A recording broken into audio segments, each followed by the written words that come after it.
So it looks like the big point of discomfort this week happened when Renee asked you to lunch. Yeah. And so I wondered if we should spend some time talking a bit about that. That should be an agenda item that we pick up on today. Sure.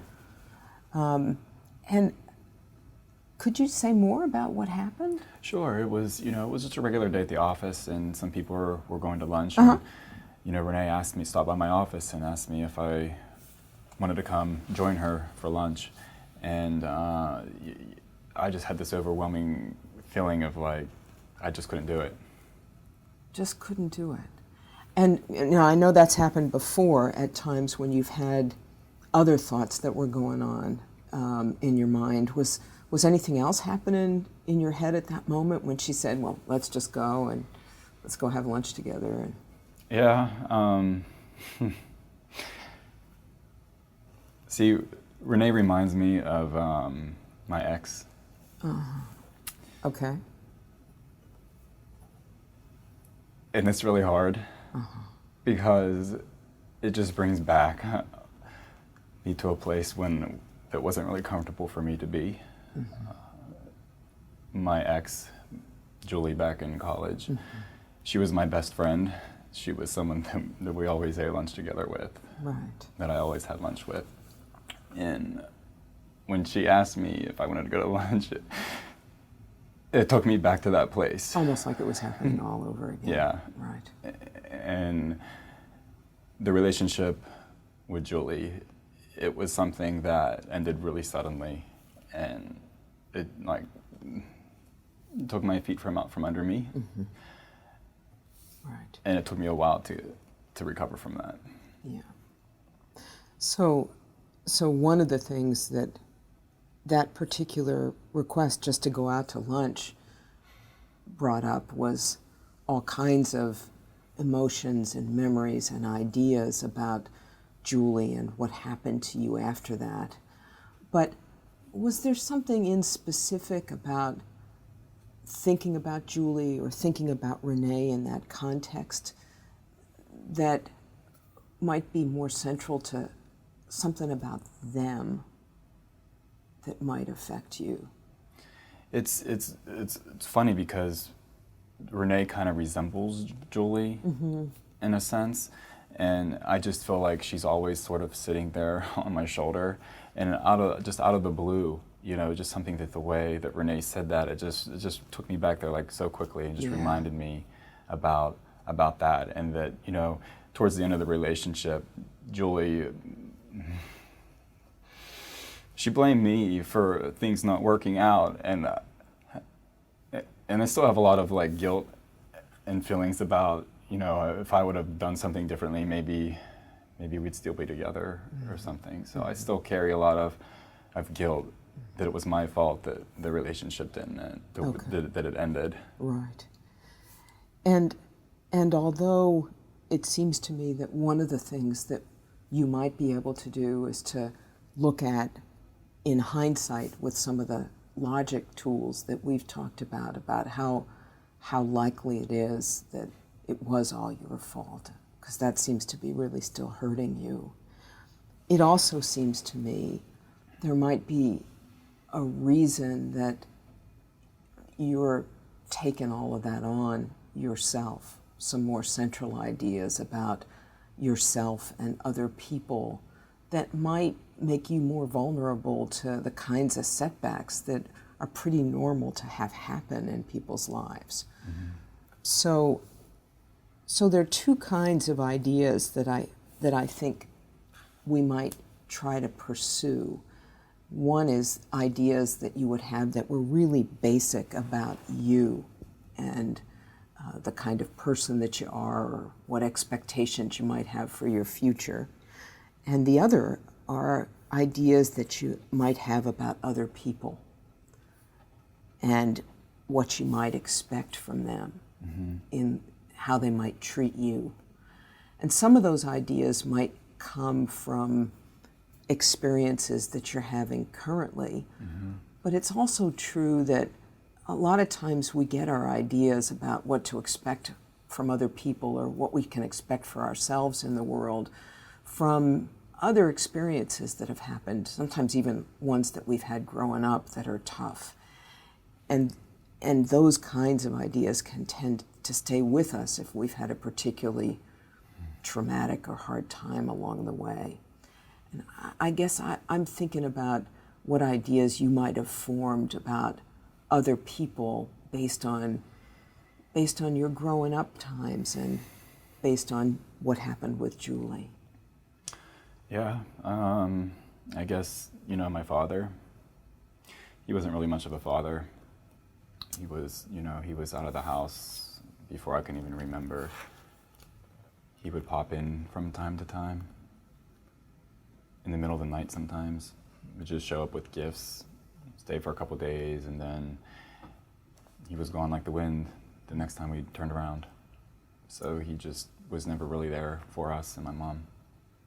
That must have been so awful as a kid, just not to know from minute to minute whether he'd show up and why he left.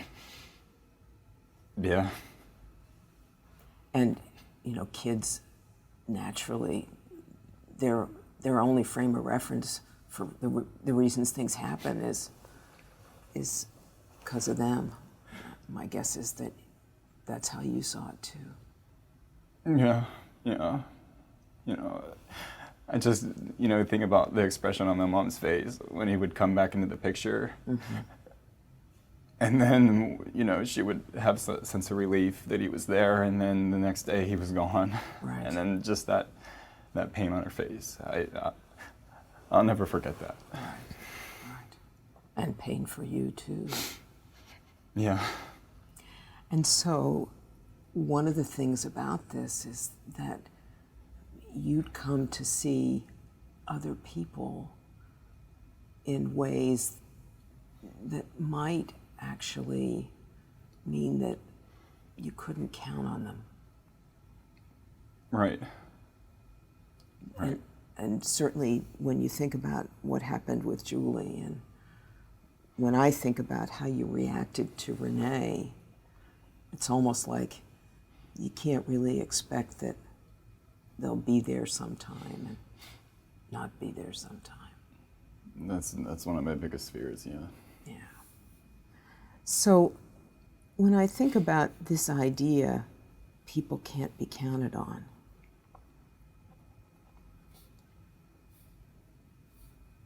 does that seem to sum up something that you really feel fundamentally would be true? Absolutely. Yeah. Absolutely. Can you see how that would make sense based on the hard times that you had when you were a kid? That makes perfect sense. Right. And how it influences things for you right now. Yeah.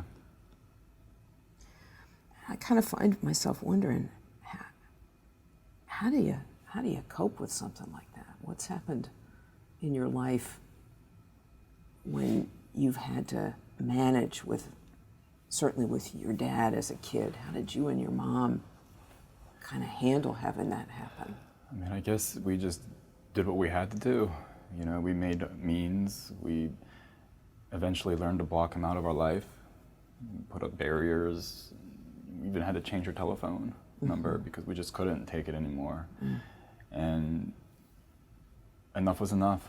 And I know he hasn't been part of your life for the last 8 years or so. And it's been some time, yeah. Yeah. So you block him out. Yeah. Have you found that tendency with other people too? Yeah. I find myself just, once I noticed that people were starting to get close to me or trying to get to know me, it really kind of scares me a little bit, especially people girls that I'm talking to, right. Especially Renee. Right. I find myself really kind of jaded and kind of guarded and just afraid to let them get anywhere near me. Right. So when the stakes are higher, you're much more wary and I would guess sort of keeping your eye peeled for any possible disappointment or setback. All the time. Mm-hmm. And then it's sort of like Fort Knox. The walls go up and you're in there and they're out here. 100%. Yeah. 100%. Yeah. Well, and it's perfectly understandable thinking about what you've been through. But I wonder, you see any downside to that? I guess I'm feeling that downside now. You know, it's hard for me to let people in, and it's hard for me to get to know people. And I'm feeling just so alone. Right. But at the same time, I'm cautious about letting people in. Right. But at the same time, I want them in, and I'm just suffering that loneliness right now. Right. I hear you, and I think that that's a really good observation on your part. So that one of the things that we have to do is to potentially thinking about a way for you to find some ways to manage with the kinds of setbacks that are normal in relationships with other people, but also not always go to this default position where the knee-jerk response is to pull in the drawbridge and we're done with you, so that you're in there all alone. And I think that's really something for us to be working on as a more basic, fundamental way that you believe about yourself.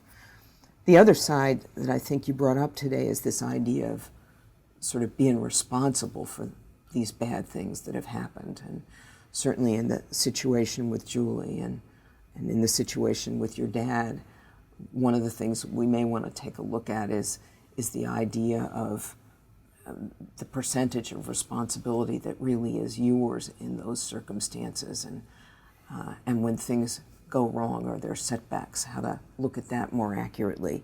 But I'm wondering if the idea of people can't be counted on is something that you and I want to work on as something you've been operating on as a real cardinal premise for your life that now may look like something that is less useful to you, and see what we can come up with. Okay.